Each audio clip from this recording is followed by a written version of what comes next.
네, 우리가 그 부동산 중개를 위해서 등기사항 첨부 증명서, 등기부등본을 발급받다 보면 소유주가 한 명인 경우도 있지만 소유주가 여러 명인 경우도 종종 보게 됩니다.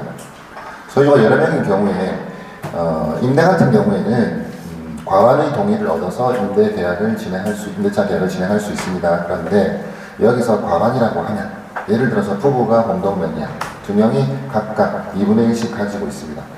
그러면 어느 한쪽만 동의를 구하면 50%죠. 50%는 과반이 아닙니다. 그냥 반이지.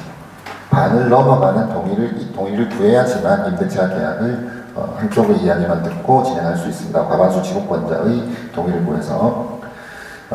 근데 매매의 경우에는 좀 다릅니다. 매매의 경우나 혹은 건물을 철거한다 이런 경우에는 전원의 동의를 받아야 돼요. 그래서 세 명이 공유 지분을 가지고 있는데, 공동 소유를 하고 있는데, 공유 지분권자 중에 2명, 3분의 2의 동의를 얻어서 이 건물을 철거한다, 혹은 매매를 한다. 그거 안 됩니다. 그래서 임대와 매매의 경우 좀 구분하셔야 되고, 임대의 경우에 과반의 동의를 얻어서 임대차 계약을 진행했다 하더라도 그 과반수 지분권자들만이 월차임을 계속 가져가면 나중에 소수 지분 가지고 있는 사람이 내 목도 내놔라, 니들 부담이득 가져간 거니까 내놔라 할 수 있습니다. 그러면 돌려줘야 돼요. 그런 경우들이 생길 수 있으니 우리가 알고 진행을 해야 되고, 근데 매매의 경우 실제 사례들도 많이 생깁니다. 공유 지분권자가 여러 명인데 나는 팔고 싶어. 지금 아주 시세가 좋아진 것 같아서 나는 팔고 싶어. 그런데 다른 사람들 아니야, 아직 좀 더 기다리면 더 비싼, 더 높은 금액으로 팔 수 있을 것 같아. 기다리자. 지금 팔아서 뭐하니? 이런 경우들이 생길 수 있겠죠. 근데 앞서 말씀드린 대로 전원의 동의가 있어야지만 매매가 가능합니다.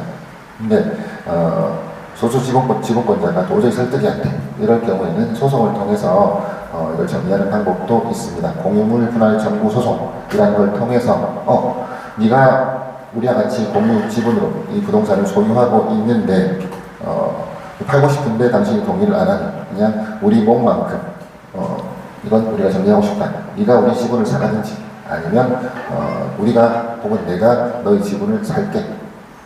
물론 이거 적정한 금액, 법원에서 판단한 감정평가 금액이나 이런 금액들이 나와지겠죠. 그런 금액을 기준으로 해서 정리하거나 아니면 경매를 신청해달라고 법원에 공유물 분할 청구 소송하면서 경매 신청도 같이 할 수 있습니다. 그렇게 하면 경매를 통해서 낙찰받은 금액을 지분권자들이 지분율대로 나눠갈 수가 있겠죠. 그래서 우리가 중개할 때 임대차 같은 경우에는 다시 말씀드리지만 부부 공동명의인데 한 사람만 왔다. 반대쪽의 위임장을 반드시 가져오도록 해야 됩니다. 그렇게 진행을 해야지. 아니면 나중에 문제가 생길 수 있고, 부부인데 어때요? 부모 자식인데 아니요. 수차례 말씀드리지만 금융사, 보험회사나 은행이나 증권회사나 부동산도 마찬가지죠.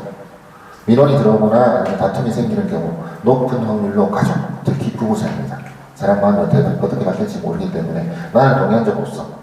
근데 니들이 위임장 정확하게 받고 이 계약 진행한 거 맞아? 라고 해버리면 책임을 져야 될 상황이 생길 수도 있기 때문에 반드시 위임장을 첨부하도록 해야 되고, 만약에 급한 경우에라면 전화 통화 요금으로라도 일단 가능합니다. 추인이라는 게 있어서 추후에 인정하면 되거든요.